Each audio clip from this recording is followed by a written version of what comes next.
Vamos abrir a Bíblia no Evangelho de João, capítulo 21. Então vamos lá, ler o capítulo inteiro. Depois disso, Jesus apareceu outra vez aos discípulos junto ao mar de Tiberíades, do seguinte modo: estavam juntos Simão Pedro, Tomé chamado Dídimo, Natanael de Caná da Galileia, os filhos de Zebedeu e outros dois dos seus discípulos. E Simão Pedro lhes disse: vou pescar. Eles responderam: nós também vamos contigo. Então foram e entraram no barco, mas naquela noite nada apanharam. Mas logo ao amanhecer, Jesus estava na praia. Todavia, os discípulos não sabiam que era ele. Disse-lhes então Jesus: filhos, não tendes nada para comer? Eles responderam: não. E ele lhes disse: lançai a rede à direita do barco e achareis. Então lançaram a rede e não conseguiam puxá-la por causa da grande quantidade de peixes. Então aquele discípulo a quem Jesus amava disse a Pedro: é o Senhor. Ouvindo Simão Pedro que era o Senhor, amarrou sua túnica à cintura, porque estava despido, e lançou-se ao mar.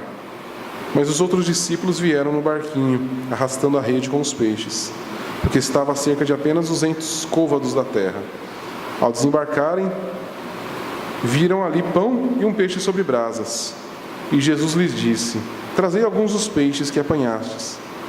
Simão Pedro entrou no barco e puxou a rede para a terra, cheia de 153 peixes grandes. Apesar de tantos peixes, a rede não se rompeu. Jesus lhes disse: vinde, comei. E nenhum dos discípulos ousava perguntar-lhe: quem és tu? Pois sabia que era o Senhor. Jesus aproximou-se, tomou o pão e deu a eles, e fez o mesmo com o peixe. Essa foi a terceira vez que Jesus apareceu aos seus discípulos, depois de ter ressuscitado dentre os mortos. Depois de terem comido, Jesus perguntou a Simão Pedro: Simão, filho de João, tu me amas mais do que estes? Ele respondeu: sim, Senhor, tu sabes que te amo. Jesus lhe respondeu: cuida dos meus cordeiros. E Jesus voltou a perguntar-lhe: Simão, filho de João, tu me amas? Ele respondeu: sim, Senhor, tu sabes que te amo. Jesus lhe disse: pastorei as minhas ovelhas. E pela terceira vez lhe perguntou: Simão, filho de João, tu me amas? Pedro entristeceu-se por lhe ter perguntado pela terceira vez: tu me amas? E respondeu-lhe: Senhor, tu sabes todas as coisas e sabes que te amo. Jesus lhe disse: cuida das minhas ovelhas. Em verdade te digo que quando eras mais moço, te vestias a ti mesmo e andavas por onde querias. Mas quando fores velho, estenderás as mãos e outro te vestirá e te levará para onde não queres ir. Com isso ele se referiu ao tipo de morte com que Pedro glorificaria a Deus. E havendo dito essas coisas, ordenou-lhe: segue-me. E Pedro, virando-se, viu que o acompanhava o discípulo a quem Jesus amava, o mesmo que havia sentado perto de Jesus durante o jantar, e perguntara: Senhor, quem te trairá? Ao vê-lo, Pedro perguntou a Jesus: Senhor, o que acontecerá a ele? Jesus lhe respondeu: se eu quiser que ele fique até que eu venha, que te importa? Segue-me tu. Divulgou-se entre os irmãos que aquele discípulo não morreria. Jesus, porém, não afirmou que ele não morreria, mas se eu quiser que ele fique até que eu venha, que te importa? E é esse o discípulo que dá testemunho dessas coisas e que as escreveu, e sabemos que o seu testemunho é verdadeiro. Jesus realizou ainda muitas outras coisas. Se elas fossem escritas uma por uma, creio que nem no mundo inteiro caberiam os livros que seriam escritos. Amém. Senhor, nós te pedimos o teu Espírito nessa manhã, que o Senhor venha com a tua graça, tua misericórdia, e fale aos nossos corações. Senhor, nós precisamos ouvir a tua voz. Senhor, fala com a gente nessa manhã, nós precisamos muito te ouvir. Em nome santo de Jesus. Amém. Muito bem. Então aqui a gente tem um episódio interessante. E aí só fazendo uma introduçãozinha aqui, a gente viu como o capítulo 20 conclui, né? A gente vê que João praticamente ele conclui o Evangelho de João, o seu Evangelho no capítulo 20, né? E no verso 31 que a gente leu na semana passada: estes foram registrados para que possais crer que Jesus é o Cristo, o Filho de Deus, e para que, crendo, tenhais vida em seu nome. E João conclui o seu Evangelho aqui. Mas aí nós temos o capítulo 21, que parece como um epílogo do Evangelho de João. Então, João conclui e aí vem o capítulo 21 como um epílogo do livro. E muitos estudiosos, teólogos, eles acreditam que o capítulo 21 não foi escrito por João. Mas, claro que guiado pelo Espírito Santo, dirigido pelo Espírito Santo e com João sabendo. Acredita-se que foram os presbíteros da igreja de Éfeso que escreveram esse último capítulo, principalmente por causa do verso 24, quando está falando de quem escreveu o Evangelho, e é esse discípulo que dá testemunho dessas coisas e que as escreveu, e sabemos que o seu testemunho é verdadeiro. Então percebe que mudou a pessoa aí? Está falando, e a gente sabe, quem deu testemunho disso aqui estava lá presente e nós damos testemunho disso, nós concordamos com ele. Então mostra bem que esse capítulo 21 possivelmente foi escrito em grupo e não foi escrito por João mesmo, mas é a conclusão do Evangelho de João, ok? E nem por isso perde a sua autoridade, perde a sua revelação, não deixa de ser palavra de Deus, porque a gente sabe que tudo que está aqui foi inspirado pelo Espírito Santo, amém?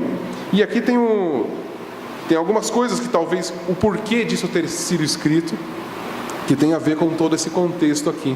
Tá? A gente vai perceber aqui no final, do verso 22, 23, a gente percebe alguns esclarecimentos para a igreja do que tinha acontecido. Percebe aqui no capítulo, no verso 23, divulgou-se entre os irmãos que aquele discípulo não morreria, falando de João. Jesus, porém, estava falando outra coisa, então é uma explicação. E isso aqui ainda deixa claro que João estava vivo nessa época, porque senão não precisava dessa explicação. Mas Pedro já tinha morrido. A gente percebe dentro do contexto aqui, e claro, a gente sabe pela data da escrita do Evangelho de João, que realmente Pedro já havia glorificado a Deus com a sua morte. Mas vamos voltar, que aqui foi só a nossa introdução. Vamos pensar aqui. Então, começa aqui falando que depois disso, estavam alguns discípulos ali junto ao mar de Tiberíades, que é o mar da Galileia.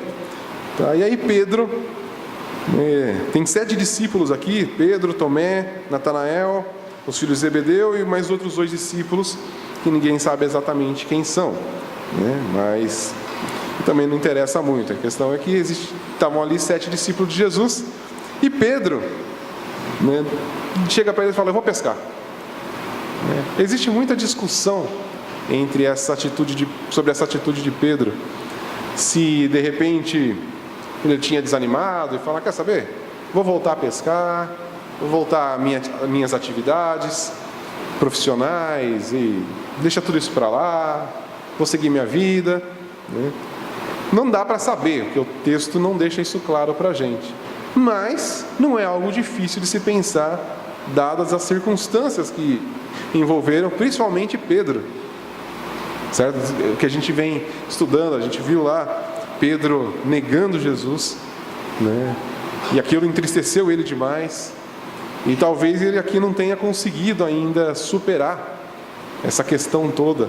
Jesus já tinha ressuscitado, já tinha aparecido para eles, já tinha conversado com eles, mas talvez Pedro ainda tivesse remoendo aquela situação toda e talvez desanimado com toda a situação. O texto não diz, mas a gente consegue inferir essas coisas, tá? Mas a gente não pode afirmar que realmente Pedro tinha desistido e tinha desejado voltar às suas atividades. Mas é bem parecido com a gente, não é? Não é o tipo de coisa que a gente faz? Por isso que é muito fácil inferir esse tipo de coisa a Pedro, porque talvez fosse a nossa atitude. Pense em você, seguindo Jesus. De repente você que fala que porque eu vou morrer, porque ainda que todos esses aí te abandonem, eu não, eu vou estar lá, eu estou do teu lado. Aí chega lá e ele nega 3 vezes, e aí tem aquele episódio de Jesus olhando para ele, e aí a ficha cai em Pedro, e ele sai correndo dali, E é muito interessante a gente notar, nos episódios seguintes a esse acontecimento da negação de Pedro, porque Pedro estava lá falando que não, ainda que todos te abandonem, eu estou do teu lado, Só que quando ele peca, aquilo traz um peso sobre os ombros dele. E ele sai correndo. E aí termina o julgamento de Jesus, e cadê Pedro? Ninguém sabe onde está Pedro. Jesus, sai, tem que carregar a sua cruz na Via Crucis ali até chegar no Calvário. E cadê Pedro? Quem é que tem que carregar a cruz, ajudar Jesus? Outro Simão que não é o Pedro. Porque o Pedro mesmo falou, não, eu vou estar ali. Não está mais. E aí, Jesus está sendo crucificado. Quem é o discípulo que está lá na crucificação? João. Cadê Pedro? Ninguém sabe. Pedro está escondido. Onde Pedro vai aparecer? Só depois, quando as mulheres vão lá relatar que ele não está lá. Aí Pedro está lá, dentro de casa, quietinho, na dele. Aí Pedro, peraí, vamos ver essa situação. E aí Pedro aparece de novo na história. Mas até os momentos finais de Jesus ali, cadê Pedro? O cara que falou, ainda que todos te abandonem, eu não te abandono. Ele abandona. Os outros não. João estava lá até o final, mas Pedro não. E talvez isso Pedro estivesse carregando. Então é muito fácil, se a gente se colocar no lugar dele, pensar em Jesus ressuscita, aparece, eu pisei na bola. O que eu vou fazer? Eu vou sair de cena, vou cuidar da minha vida, porque eu realmente não sirvo para isso. Não é o que a gente pensaria? Eu decepcionei Jesus. Eu pisei na bola com Jesus, eu falei que ia fazer, não fiz. Então agora, possivelmente João estava lá, ele deu uma incumbência para João de cuidar de Maria. Então agora é João, deixa João seguir em frente, fazer as coisas e eu vou seguir a minha vida. Mas é interessante que João está aqui junto com Pedro nesse episódio. E a gente percebe uma liderança de Pedro nata. Quando ele fala, eu vou pescar. E aí ele fala, os outros, a gente também vai. Então a gente percebe como os outros seguem Pedro. Pedro, por mais talvez que esse sair fora, os outros estão acompanhando Pedro. Não é à toa que Jesus escolheu Pedro.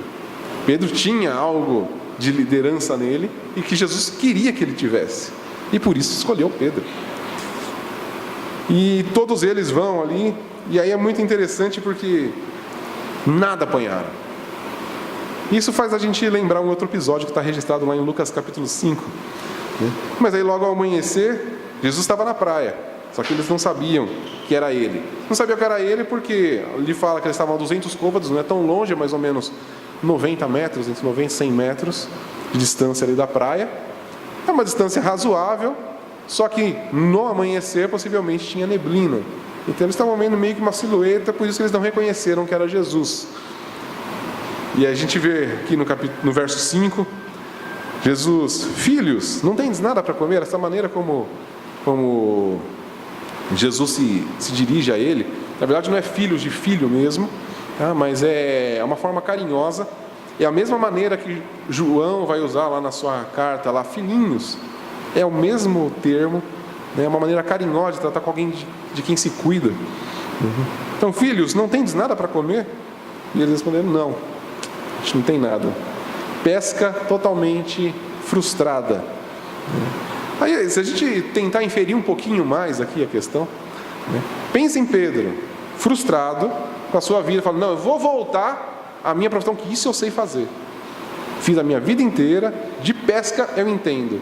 Aí eles vão para o mar, não pesca nada. Pensa na frustração de Pedro aqui, Mas nem isso mais eu consigo fazer. Claro, são inferências, mas que tem a ver com o nosso tipo de sentimento. E aí Jesus responde, lança a rede do lado direito e vocês vão achar peixe. E aí isso realmente lembra o episódio de Lucas capítulo 5. Vocês lembram disso? Foi logo no começo do ministério de Jesus. E está lá, eles pescando, a noite inteira, não pescaram nada. Jesus chega e fala, joga a rede do outro lado. E aí que eles respondem, pela tua palavra, nós vamos jogar. A gente entende de pesca, a gente trabalhou a noite inteira, não conseguiu nada, mas pela tua palavra, a gente vai jogar a rede. E aí eles Pescaram tanto que tiveram que chamar outros barcos para ajudar eles. No caso aqui não tem essa resposta.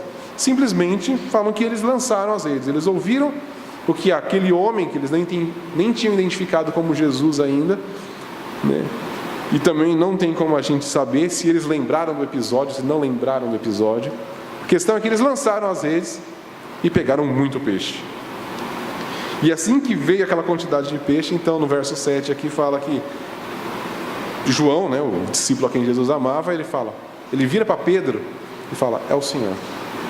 Aí ele reconhece, talvez aí o episódio todo veio à tona, né, daquela que está registrado em Lucas capítulo 5, e ele fala: é o Senhor.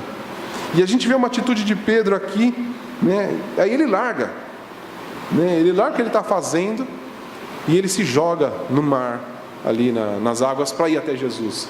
E aqui fala que o texto, ele estava despido, ele pega a sua túnica, né, ele nem põe direito, ele amarra na cintura e se joga na água porque ele quer ir até Jesus. Então a gente vê essa necessidade de Pedro, né, de estar com Cristo. Ele quer estar com Jesus. Ele está passando por essa situação toda, mas ele sabe que ele precisa de algo do Senhor. E ele vai na frente de todo mundo. E aí o texto diz que os outros não foram. E o barco estava perto, na verdade. 90 metros é uma distância ali pequena. Os outros foram com o barquinho puxando a rede com os peixes, mas Pedro foi na frente. E aí ao desembarcarem, e aí é muito interessante, viram ali pão e peixe sobre brasas. Então Jesus, quando pergunta para eles: vocês têm alguma coisa para comer? Jesus já sabia que eles não tinham. A questão toda é que Jesus estava querendo ali mostrar para eles o que ele já tinha dito para eles lá em João capítulo 15. Vocês lembram? Sem mim, nada podeis fazer. Eles tinham sido separados para outra coisa. E agora, nada mais eles podiam fazer sem Cristo. Então, quando Jesus pergunta, é meio que só instigando eles: e aí, vocês têm alguma coisa? Não, né? Mas aí quando eles chegam até Jesus, está ali um braseiro, pão, peixe. Jesus não foi pescar, Jesus não foi fazer pão, Ele é Deus, né? E aí está lá, né? Se a gente ainda quiser lembrar mais um pouquinho, lembrar da tentação de Jesus, né? Se tu és Deus mesmo, transforma essas pedras em pão. Aqui a gente não sabe se Jesus transformou pedra em pão, se ele fez aparecer o pão. Sei que tinha pão e peixe ali, né? E aí quando Jesus fala aqui no verso 10, trazer alguns dos peixes que apanhaste, não era nem porque Jesus precisava que eles trouxessem mais peixe, porque se Jesus já tinha feito aparecer peixe ali, Jesus não precisava, né? Mas era talvez uma questão ali de Jesus com eles: não, agora eu providenciei para vocês, traz mais aí, né? E Pedro volta para o barco, puxa as redes com 153 peixes grandes. E aí ainda tem essa frase aí: apesar de tantos peixes, a rede não se rompeu. Ou seja, por que João afirma isso aqui, ou os escritores aqui? Porque com tanto peixe assim, nenhuma rede aguentaria. Mas na soberania do Senhor, na sustentação do Senhor, aquela rede não se arrebentou. Então quando isso está escrito, e apesar de tantos peixes, ela não se arrebentou. Você, talvez outro pescador que estivesse lendo isso, falou: não, imagina, nenhuma rede aguenta isso aí. Não, mas aqui é um episódio diferente. Isso foi uma providência do Senhor. Então ele providenciou o peixe e providenciou que a rede não se rompesse. Então a gente vê aqui a soberania do Senhor, todo o poder do Senhor atuando nessa situação aqui. E aí Jesus lhes disse: vinde, comei. E aí fala que nenhum ousava perguntar: quem és tu? Mas que eles sabiam quem era. A gente não sabe por que está exatamente isso, se a questão do medo, da apreensão deles, mas a questão é que eles sabiam que era o Senhor. E isso é o que importava. E aí Jesus se aproximou, tomou o pão e deu a ele, e fez o mesmo com o peixe. E é muito parecido isso com a multiplicação dos pães e peixes, né, relatado lá em João capítulo 6. Aqui não aparece que Jesus deu graças e depois repartiu, mas que a gente percebe que isso era um costume realmente de Jesus o tempo todo.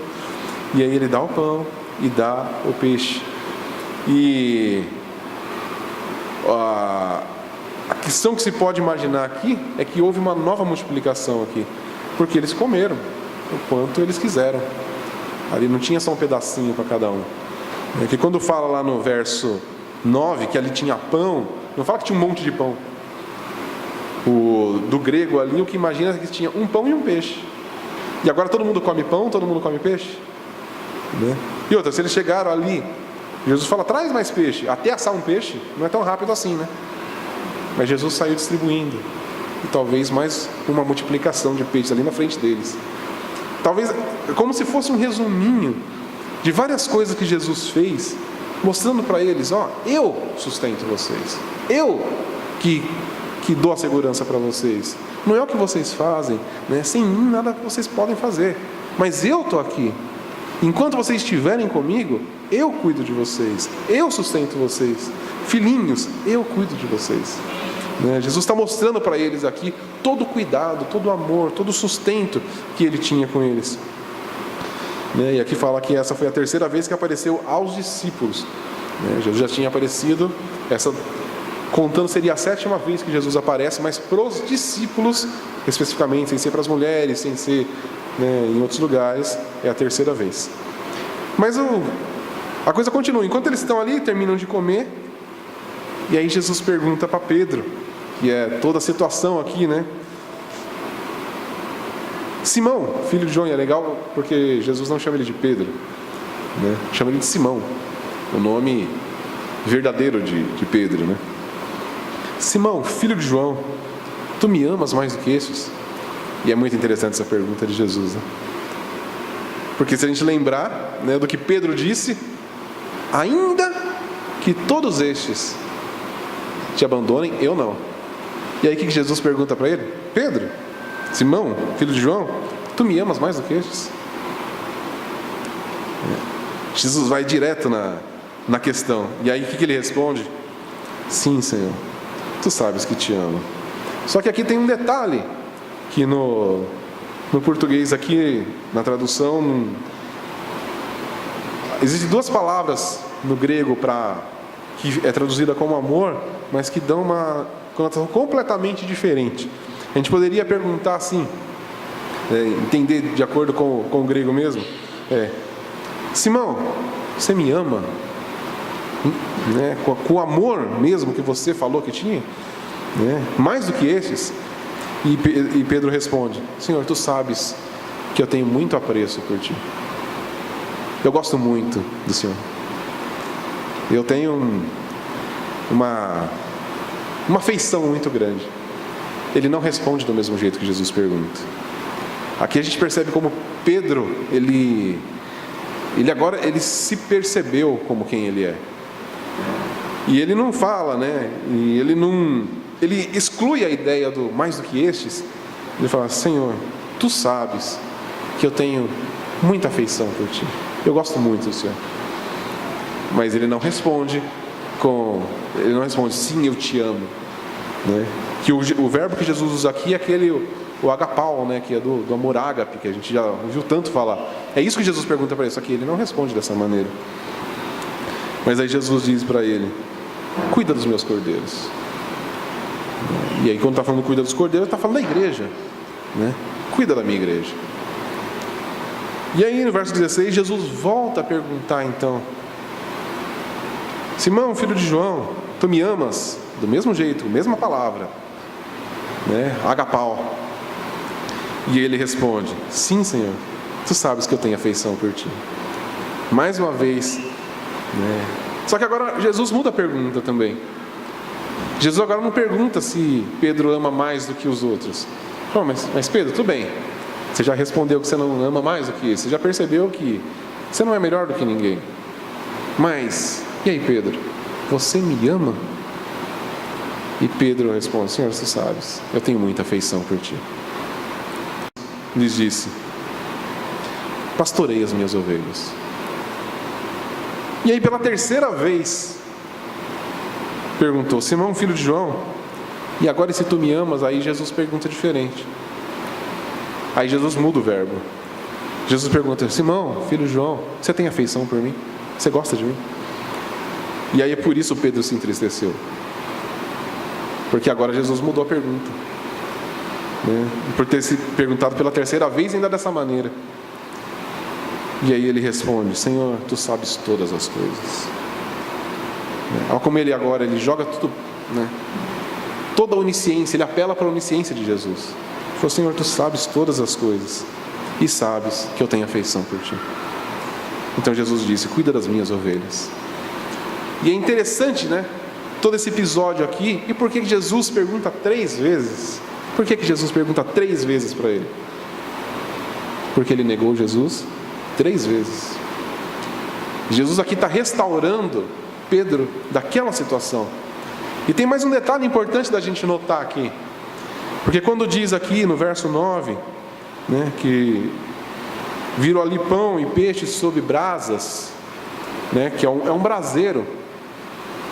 Essa palavra braseiro, que aparece aqui no grego, só aparece em outro lugar em todos os evangelhos. Sabe onde? Quando Pedro vai se aquecer no braseiro na casa de Anás.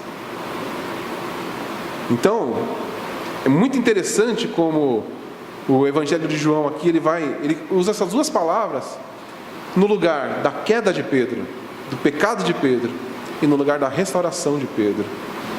Jesus está exatamente criando o ambiente para mostrar para Pedro que ele perdoou Pedro, e que ele tinha um plano para Pedro, e que o vacilo, o erro de Pedro, não deixava ele incapacitado, inabilitado para realizar a obra que ele tinha colocado para Pedro. Por quê? Porque a obra não era de Pedro, a obra do próprio Senhor, né? E todo episódio aqui vem mostrando o poderio e a soberania e a autoridade suprema de todas as coisas em Cristo. Então ele fala: Pedro, a questão não é você, a questão é que eu faço com você, eu restauro você, eu tenho controle absoluto de todas as coisas. O que você precisa saber é exatamente isso, que você não é bom o suficiente, mas que isso não importa. Importa é que eu perdoo você, eu escolhi você, eu amo você, eu te dei uma missão.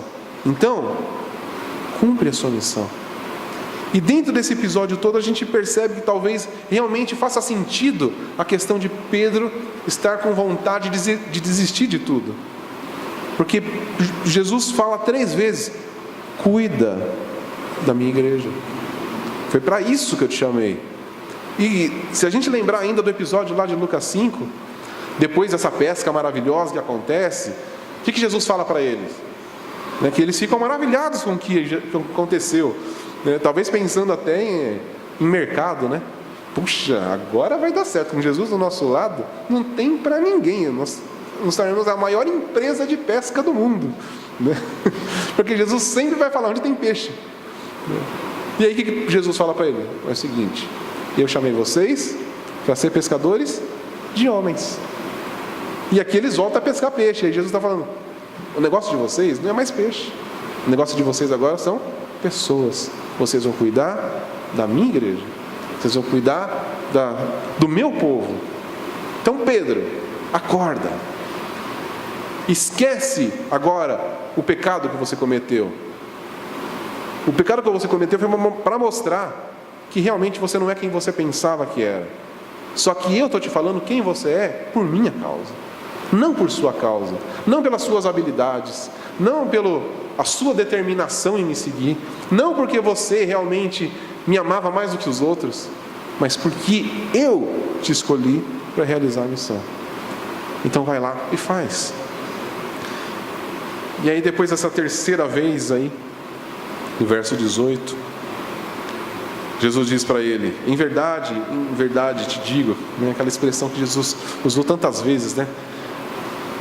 Que a gente poderia traduzir assim: solenemente eu te digo, que quando era mais moço, te vestias e a ti mesmo andavas por onde querias, mas quando fores velho, estenderás a mão, e outro te vestirá e te levará para onde não queres ir.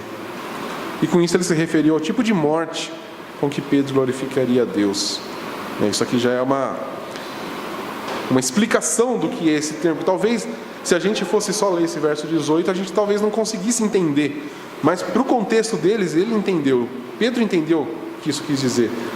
Era muito comum naquela época falar sobre alguém vai te levar e estender as suas mãos, sobre crucificação. Ali estava falando sobre crucificação, o tipo de morte que Pedro ia ter. E por isso no verso 19, fala que ele se referiu a isso para falar qual era o tipo de morte que Pedro ia ter. E aqui é muito interessante por que Jesus fala isso? Porque, lembrando exatamente do que Pedro falou anteriormente, eu vou morrer por ti, mesmo que todos te abandonem. E aí Jesus fala, não, você vai me negar 3 vezes. E aí acontece todo esse episódio. E aí, depois que Jesus restaura Pedro, ele fala, não, está tudo certo. Você não precisa mais fugir, você não precisa correr, porque eu te restauro. Ele fala, só que só para lembrar, né? Você tinha falado que você ia morrer? Realmente você vai. Você disse que estava disposto a morrer por minha causa, e eu falei que você não estava, mas agora você está. Agora você vai. Naquele momento em que Pedro disse, eu vou morrer por ti, ele não estava realmente disposto. Ele queria, talvez, ele falou, mas na hora que o bicho pegou, ele correu. Mas agora, por causa da restauração do Senhor, porque Cristo mostra realmente o plano que ele tinha com Pedro, e o que ele queria fazer através de Pedro, fala, agora Pedro, agora sim, você vai morrer por mim. Então o que você falou anteriormente, aquela hora você não estava pronto, mas agora você vai estar. E você vai morrer, e ainda vai morrer crucificado. E diz a história, não está relatado na Bíblia, que realmente Pedro foi condenado à crucificação, e ele pediu para ser crucificado de ponta cabeça, porque ele não era digno de morrer da mesma maneira que o seu Senhor. Isso está relatado, pelo menos 3 pais da igreja relataram esse episódio. Tertuliano, eu não vou lembrar os outros 2, mas Tertuliano eu sei que foi um dos que realmente escreveram sobre isso. Então a gente vê aqui uma mudança completa, e se a gente ainda... O próximo livro que vem aqui, logo depois de João, Atos dos Apóstolos, vai narrar vários episódios de Pedro. E a gente vai ver um contraste tão grande de Pedro, não é? A gente tem visto tanto Pedro nos evangelhos, sempre o cara impulsivo, o cara que fala antes da hora, o cara que fala sem pensar, o cara que corta a orelha do soldado, Mas agora nós temos quem? Um homem que ali, no dia de Pentecostes, quando está como todo mundo falando, está todo mundo bêbado, ele se levanta e fala, deixa eu explicar o que está acontecendo aqui. E ele fala com uma autoridade, e naquele momento 3.000 pessoas são convertidas. Aí a gente vê outros episódios, Pedro sendo preso, que não está nem aí, está lá preso. Aí vai, o anjo tira ele da cadeia. Não, você tem missão a cumprir. Aí chega, você não pode pregar mais. E eu não vou parar de pregar. Agora a gente vê um homem que não tem mais medo.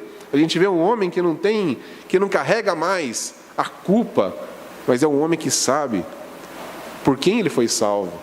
Ele sabe que o homem por quem ele foi restaurado. E ele sabe qual é a missão da vida dele agora. Então a gente vê aqui em Atos dos Apóstolos, mesmo lendo as cartas de Pedro, a gente vai ver um Pedro diferente, porque é um Pedro que foi renovado pelo Senhor, que foi restaurado pelo Senhor. E isso é muito importante para a gente, porque talvez a gente não tenha vivido a mesma história que Pedro, mas nós somos inconstantes iguais, nós somos muitas vezes apressados, falamos sem pensar, fazemos promessas que a gente não pode cumprir, mesmo para Deus, principalmente para Deus, É ou não é? Ou alguém aqui nunca fez uma promessa para Deus e depois se viu como incapaz de fazer aquilo que prometeu? E aí qual é a nossa posição como ser humano caído? É falar, realmente eu não sirvo para isso. Realmente tem pessoas muito melhores do que eu. Tem um João aí que não abandona Jesus. Tem aquele cara ali, que reclinou a cabeça no peito de Jesus na ceia ali. Ele é muito mais próximo de Jesus do que eu. Eu não sirvo para isso. É melhor eu seguir minha vida, tocar minhas coisas, Vou continuar aqui, não vou abandonar o Senhor. mas eu realmente não sirvo. Eu sou muito pecador para isso. Eu sou muito inconstante para isso. A gente é igualzinho Pedro. Só que quando o Senhor nos chama, Ele nos restaura também. E quando, mesmo num trajeto, a gente vacila, o Senhor não desanima. Porque quando o Senhor chama a gente, Ele não está fazendo uma aposta. Ele não está fazendo uma tentativa. Por quê? Porque Ele é o Senhor sobre todas as coisas. Ele controla todas as situações e circunstâncias. Então, se Ele chamou cada um de nós para uma missão, e Ele chamou, porque eu realmente não creio que alguém esteja na igreja só ali para fazer número.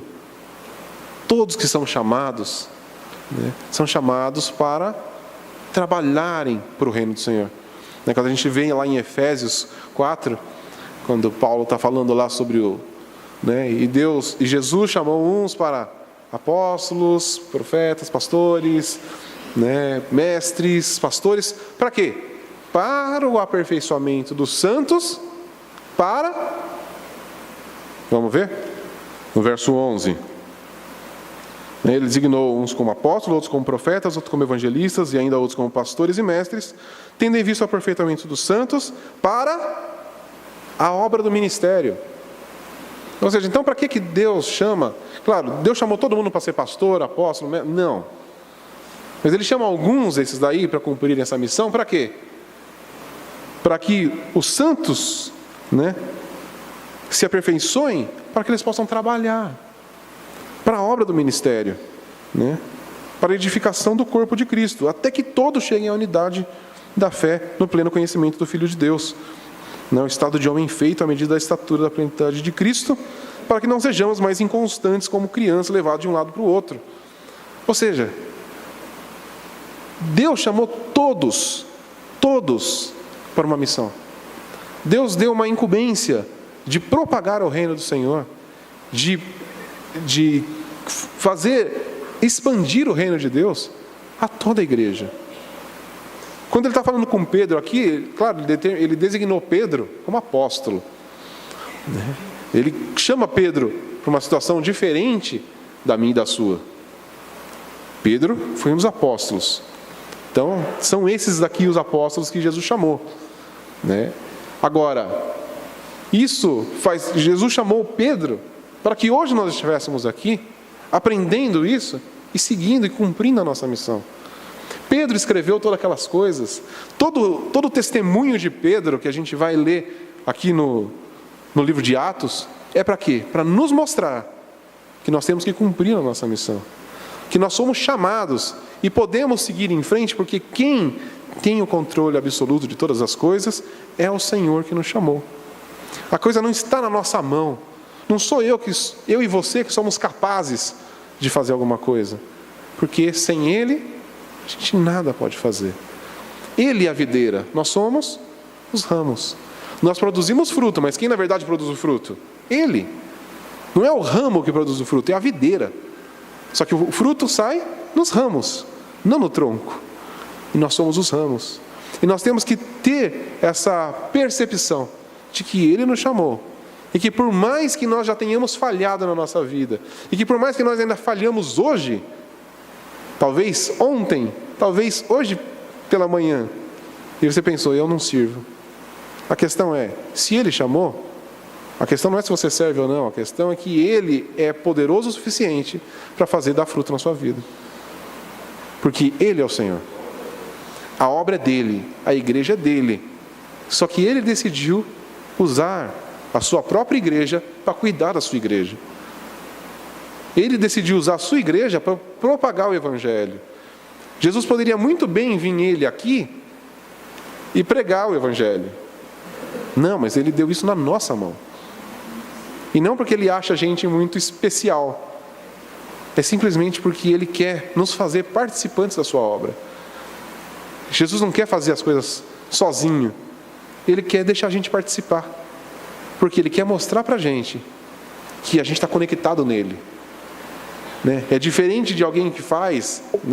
Pensa, se simplesmente Jesus tivesse no salvado, falou: agora eu salvei você, agora você fica quietinho aí no canto, até eu terminar tudo. Fica aí, não se mexe. Se se mexer, faz besteira. A gente não fala isso às vezes para as crianças, né? Eu falo isso.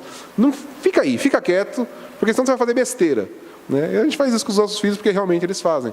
Mas Jesus não trata a gente dessa maneira. Fica aí no canto, não fica quietinho, não abre a boca, porque senão você vai fazer besteira. A questão é que Jesus sabe o que a gente faz.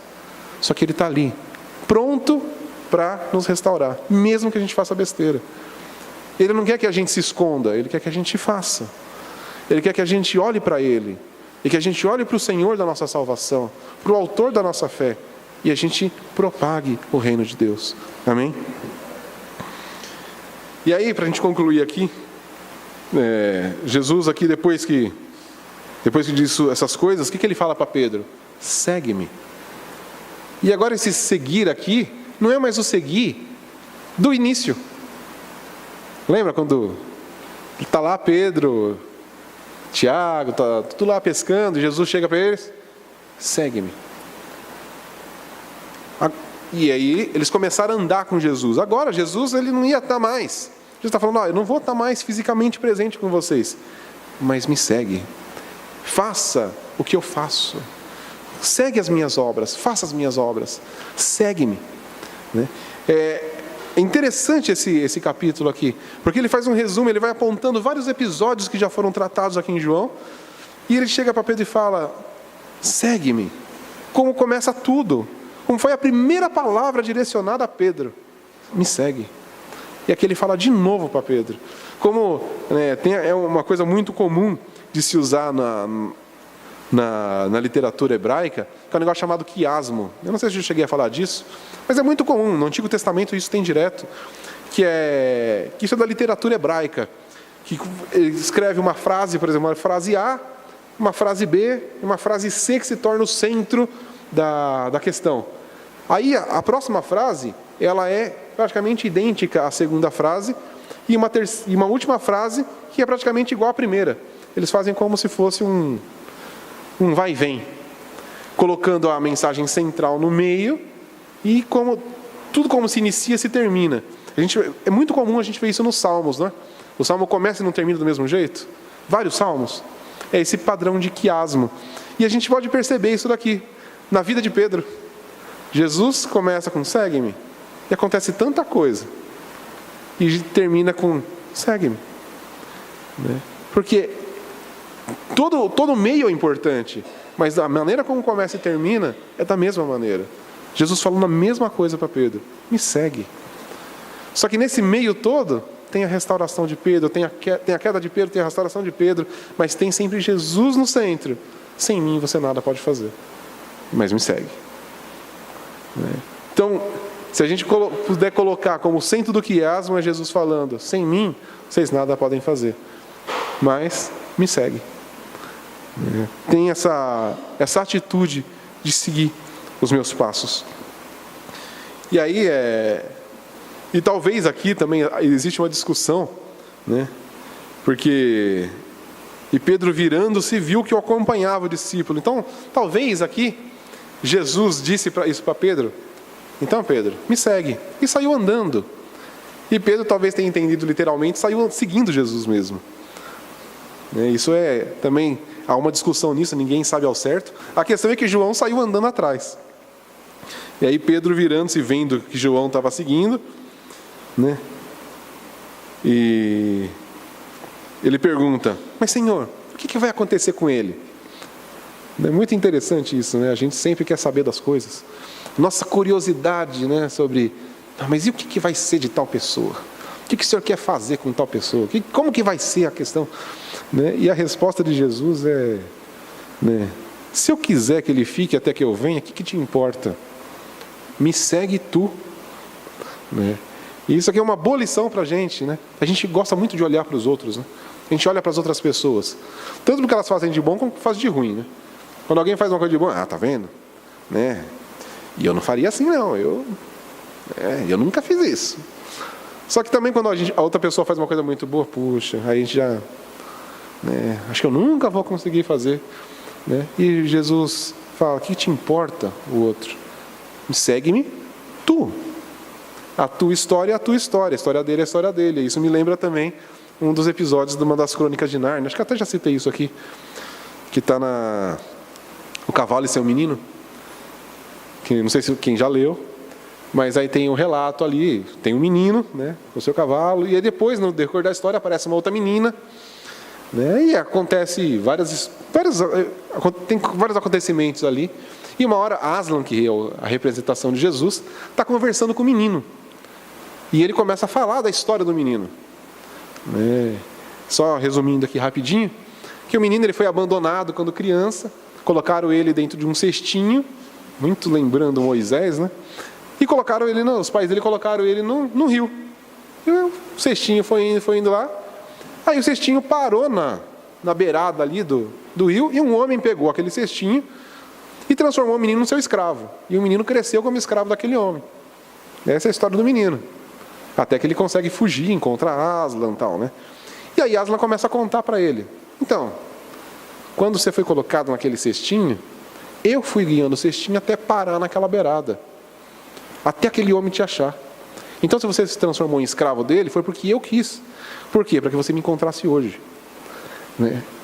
É muito interessante, é maravilhosa a história, né? A forma como o C.S. Lewis escreveu ali. Né?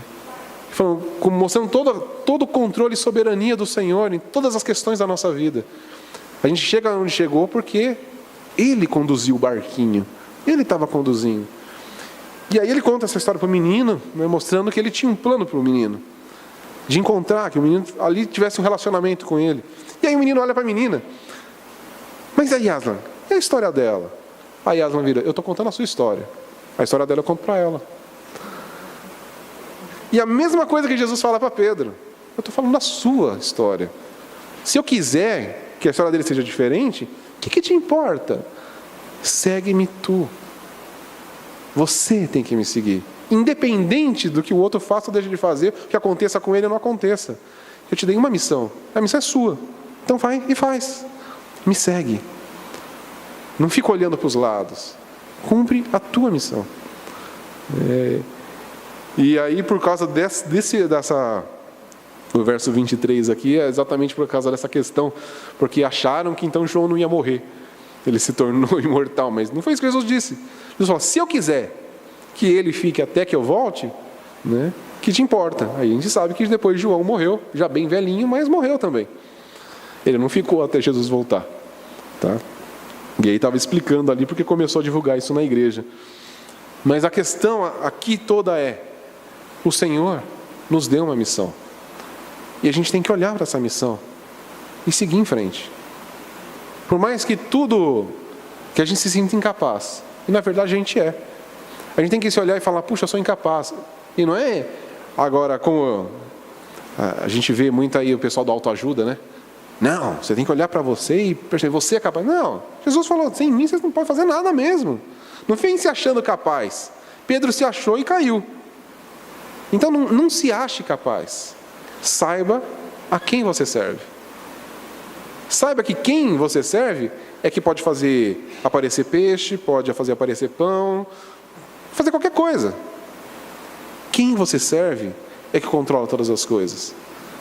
Por mais que nós sejamos inabilitados, incapazes de fazer alguma coisa, por mais que a gente já tenha errado tanto na vida, pecado, caído, desanimado, o Senhor não tira a missão da gente. Se Ele deu uma missão, a missão é nossa. Porque Ele tem uma história para cada um. Então, que nós possamos cumprir a nossa missão, cumprir o nosso chamado, independente do que a gente pense de a gente. A gente tem que olhar para o Senhor, olhar para aquele que nos chamou. E aí a gente talvez a gente não vai fazer as mesmas coisas que Pedro, porque a história dele é outra. Mas seremos pessoas como Pedro, pessoas que fazem o quê? Que cumprem a missão. Que na hora que precisa falar, fala. Que na hora que precisa fazer, faz. Que na hora que tem que morrer, morre. Que na hora que tem que apanhar, apanha. Que na hora que é preso, na hora que é solto. Por quê? O Senhor está no controle. E que não vai ficar mais, mas e agora? Não, que vai fazer.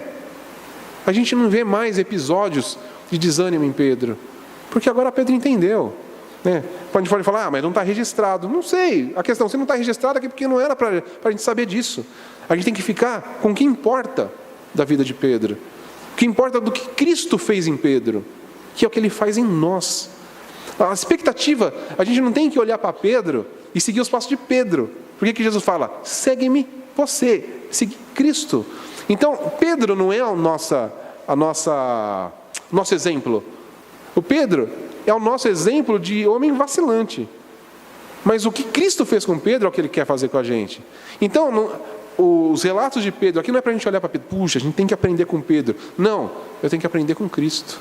Eu tenho que aprender com o que Cristo fez com ele. E que se Ele fez com Pedro, um cara tão do jeito que era, e ele fez o que fez, Deus transformou ele no que é, no que ele foi, e todo o escutou na igreja, então Cristo pode fazer comigo. Mesmo eu sendo quem eu sou, Cristo pode me levar a cumprir a missão que Ele me deu. Porque Ele é todo poderoso para isso. O que nós precisamos é continuar seguindo a Cristo. E o seguir a Cristo não é continuar... A gente pensa no seguir a Cristo só como continuar sendo um cristão. A questão é Cristo, e o que Jesus falou? A gente estudou isso no Evangelho de João. Meu pai trabalha até hoje, então eu também trabalho. Jesus não para de trabalhar. E Ele fala, segue-me. Então vamos seguir trabalhando na obra do Senhor. Não pela nossa força, mas pelo todo controle e todo o sustento do nosso Senhor. Amém? O que nós precisamos é continuar olhando para Ele e seguir. Independente de todas as circunstâncias. É olhar para Cristo e seguir em frente. Amém? E aí, só para a gente concluir aqui, o finalzinho, o verso 25, que Jesus realizou ainda muitas outras coisas, que se elas fossem escritas uma por uma, creio que nem no mundo inteiro caberiam os livros que seriam escritos. E aqui, claro, falando das coisas que Jesus realizou enquanto estava aqui na terra. As coisas que foram registradas eram aquilo que Ele queria que chegasse até nós. O que Jesus fez que não está registrado é porque não interessa para a gente também. Jesus fez, é como ficam discutindo, como deve ter sido a infância de Jesus. Se não está registrado, não interessa para a gente. O que interessa é tudo que está registrado. O que interessa saber como Jesus era quando criança? Nada. Interessa saber o que Jesus deixou registrado aqui para a gente. Só que, se a gente for pensar, a gente estudou aqui em João, que a gente ia realizar obras ainda maiores. Do que as que Ele realizou, porque Ele continua atuando. A questão toda é que Ele continua atuando. Então a obra de Jesus não parou. Ele ascendeu aos céus e a obra de Cristo continuou. Até, embora o livro aqui chama Atos dos Apóstolos, o mais correto seria dizer que Atos de Jesus através dos apóstolos. Jesus continuou realizando. Ele continuou fazendo a obra. Porque eles continuaram seguindo Jesus. Agora, sim, que alguns falam também Atos do Espírito Santo, porque o Espírito Santo é que conduziu todas as coisas. Mas a obra é de Cristo. A mesma obra que Jesus começou aqui, eles continuaram fazendo e que continua até hoje. O livro de Atos acabou. Mas os atos de Cristo e a obra do Espírito Santo não acabou. Se o livro de Atos tivesse sido continuado, escrito até hoje, aí eu acho que realmente não caberiam livros para escrever toda a história. Por quê? Porque ela continua ainda sendo escrita. Nós fazemos parte disso, porque Ele nos chamou para continuar os atos de Cristo, continuar a obra de Cristo. E Ele nos capacita para isso. Então, se a gente pensar que a gente é a continuação disso aqui, Pedro iniciou o livro de Atos, e nós ainda estamos nessa escrita do livro de Atos, porque Jesus continua atuando na sua igreja, e continua realizando obras maravilhosas através do seu povo. Ele continua expandindo o reino, Ele continua salvando pessoas, alcançando pessoas, que é alcançado através da nossa pregação. Ele continua edificando pessoas, que Ele faz através do quê? Das nossas orações, da nossa pregação do Evangelho, da nossa do nosso estudo das Escrituras, das nossas conversas, das nossas, o nosso mútua edificação, Ele continua escrevendo história. O livro de Atos continua sendo escrito, porque Ele separou a gente para isso. E até o último dia, até que Ele apareça nas nuvens, e aí sim, aí vai encerrar o livro. Aí a gente não vai mais trabalhar. Não dessa maneira. Não nessa propagação do reino. Talvez a gente trabalhe de outra maneira, agora glorificando a Ele na eternidade, longe da corrupção, longe do cansaço, longe que aquilo que eu falei no início, a nossa expectativa. Então a gente vai seguir fazendo a obra dele até que Ele venha. E aí a gente vai desfrutar da presença dele. E a gente vai poder, talvez, né, a gente só fica imaginando essas coisas. Eu lembro aquela música, né, do cara que eu nunca lembro o nome dele, né, que escreveu a música Can Only Imagine, eu só posso imaginar. O que a gente vai fazer diante do Senhor? Sei lá, eu só posso imaginar. Né? A música é muito interessante, não sei se vocês já ouviram. Né? Quando eu estiver na frente dele, será que eu vou dançar? Será que eu vou cantar? Será que eu vou orar? Será que eu vou cair de joelhos? Será que eu vou pular de alegria? Não sei. Só na hora vai dar para saber. Hoje eu só posso imaginar. Então será que eu só posso imaginar? Será que a gente vai começar a conversar sobre todas as coisas que aconteceram no decorrer da nossa história? Jesus nos mostrando que, está vendo aquele episódio que aconteceu aqui? Ó? Você viu o que eu fiz? Eu estava ali. Talvez na hora você não percebeu, mas eu estava ali. Eu fiz isso daqui. Eu multipliquei isso aqui. Eu levei a situação para isso aqui, sem você perceber. Né? Talvez Ele comece a contar para a gente as coisas que a gente não conseguiu perceber enquanto estava aqui. A gente só pode imaginar. A questão é que nós precisamos realmente viver nessa expectativa de encontrá-lo. Mas até encontrá-lo, vamos trabalhar. Vamos seguir seus passos, sabendo que Ele é fiel e poderoso para restaurar todas as nossas falhas, todas as nossas inabilidades. Ele é quem faz tudo. Amém? Vamos agradecer ao Senhor.